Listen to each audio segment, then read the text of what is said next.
हिंद दोस्तों long distance और medium distance running में लो बॉडी फैट परसेंटेज और लीन बॉडी मास की बहुत ज़रूरत होती है।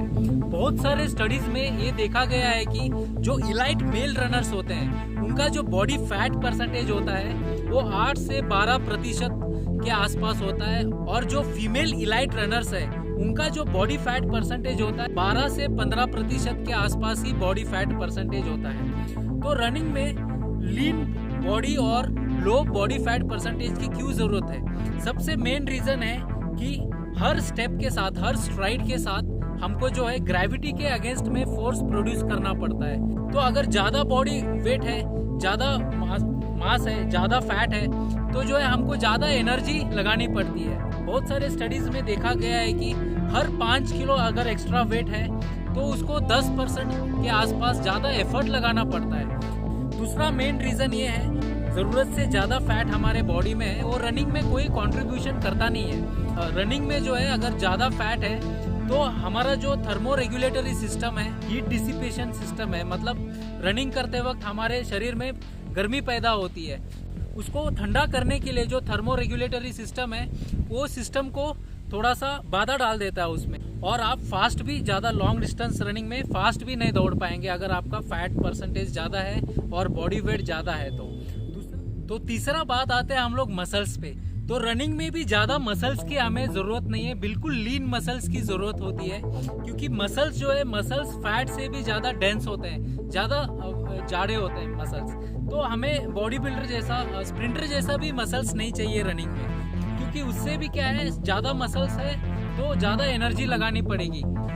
तो अगर आपको रनिंग में वेट कितना मायने रखता है सच में टेस्ट करना है तो अलग अलग टाइप के वेट वाले रनर्स को आप पहाड़ पे रनिंग करवा दीजिए, आपको 100% आपको फ़र्क नज़र आएगा। जो ज़्यादा वेट का रनर होगा वो कभी पहाड़ पे फास्ट रन ही नहीं कर पाएगा।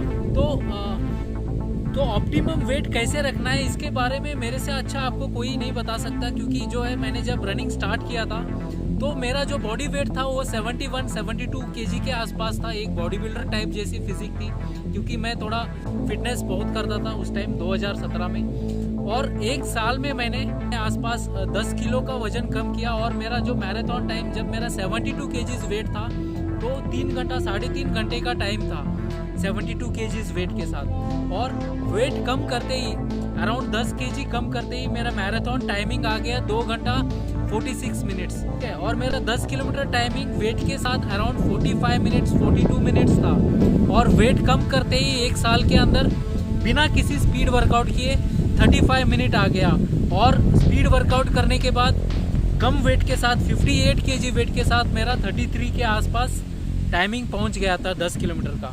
तो इतना मायने रखता है लीन बॉडी मास रनिंग में। तो आज के इस एपिसोड से हम फर्स्ट एपिसोड में मैं आपको बताऊंगा जो सबसे ज़्यादा कंट्रीब्यूट करता है वेट बढ़ाने में, वो है शुगर यानी चीनी। तो अगर आप शुगर को आपको टोटली बंद करना होगा, अगर आपका वेट ज़्यादा है, ठीक है, शुगर कभी कभी खाना चाहिए, उसका ज़रूरत होता है, रेस के टाइम में तो बहुत ज़रूरत है, ठीक है, कभी कभी उसका ज़रूरत होता है, लेकिन शुगर जो है सबसे ज़्यादा वेट कंट्रीब्यूट करता है आपका। तो इसका अल्टरनेटिव क्या है शुगर का? इतना सिंपल नहीं है कि शुगर छोड़ना, ठीक है, इसका एक अल्टरनेटिव है, वो है गुड़ और हनी। अगर आपको प्योर गुड़ मिलता है या आपको हनी मिलता है तो सबसे बेस्ट अल्टरनेटिव है चीनी का, ठीक है। तो गुड़ जो होता है अगर थोड़ा येलो कलर का टाइप होता है वो प्योर नहीं होता है, उसमें भी चीनी मिलाई होती है। थोड़ा चॉकलेट कलर टाइप होता है जो प्योर गुड़ होता है, आपको खाते ही टेस्ट पता चल जाएगा कि गुड़ प्योर है या नहीं। और हनी भी जो ज़्यादातर बॉटल्ड हनी होते हैं जो कंपनीज भेजते हैं उसमें भी शुगर चीनी ही होता है, रिफाइंड शुगर ही होता है। तो अगर आपको प्योर हनी मिलती है कहीं गांव में तो सबसे बेस्ट है, ठीक है। और शुगर किस में होता है?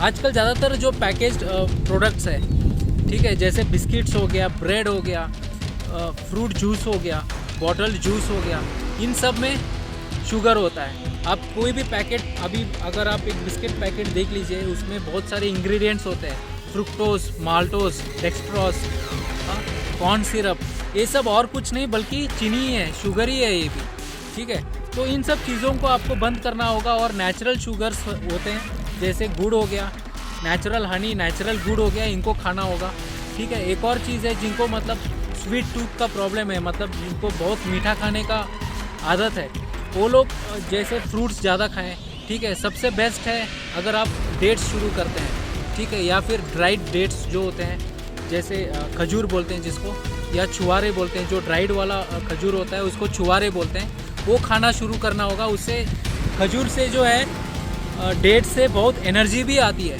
और उसमें बहुत कैल्शियम होता है, और रनिंग के लिए सबसे एक बेस्ट डाइट है खजूर। इसमें हमको बहुत एनर्जी मिलता है और आपको कभी भी आपका एनर्जी डाउन नहीं करेगा, आपको वीकनेस आने नहीं देगा ये जो खजूर है या छुआरे हैं, ठीक है। तो ये है हमारे चीनी के अल्टरनेटिव्स। दूसरा एक और चीज़ है, कुछ लोगों को जैसे मिल्क में एक होता है, कुछ लोगों को लैक्टोज इनटॉलरेंस होता है दूध पीने से। तो मिल्क में एक चीज़ होती है, उसको बोलते हैं लैक्टोज, और लैक्टोज में शुगर होता है। तो क्या होता है, 5 साल के बाद बहुत लोगों का जो है लैक्टोज जो है पचना बंद हो जाता है, ठीक है। लैक्टोज इनटॉलरेंस बोलते हैं उसको। तो जिनको ये प्रॉब्लम है लैक्टोज इनटॉलरेंस का, तो वो लोगों को थोड़ा दूध का क्वांटिटी जो है कम करना होगा। चाय भी जो है पानी का पीना होगा, ठीक है। मैं नहीं बोल रहा हूँ सबको दूध बंद कर दो, दूध बिल्कुल बहुत ज़रूरी है, क्योंकि बहुत सारे उसमें न्यूट्रिएंट्स होते हैं, एमिनो एसिड्स होते हैं, ठीक है, कैल्शियम होता है, प्रोटीन होता है। तो दूध तो छोड़ना नहीं चाहिए, लेकिन जो है दूध का जो क्वांटिटी जिसको पचता नहीं है, जिसको लैक्टोज इनटॉलरेंस है, उनको दूध का क्वांटिटी बिल्कुल थोड़ा सा कम करना होगा, ठीक है। मेरे को भी लैक्टोज इनटॉलरेंस था, तो मैंने दूध का क्वांटिटी जब कम किया तो मेरा अचानक बिल्कुल बहुत जल्दी 2 महीने के अंदर जो है लगभग 10 किलो कम हो गया था वेट, ठीक है। तो ये है शुगर के अल्टरनेटिव्स, मैंने चीनी के अल्टरनेटिव्स बता दिया आपको। नेक्स्ट डाइट में नेक्स्ट एपिसोड में मैं आपको फिर डिटेल्स बताऊंगा कि कैसे वेट कम करना है, ठीक है। और आपको high quality high optimum foods running के लिए, उसके बारे में भी मैं आपको बताते रहूँगा। वीडियो देखने के लिए जय हिंद।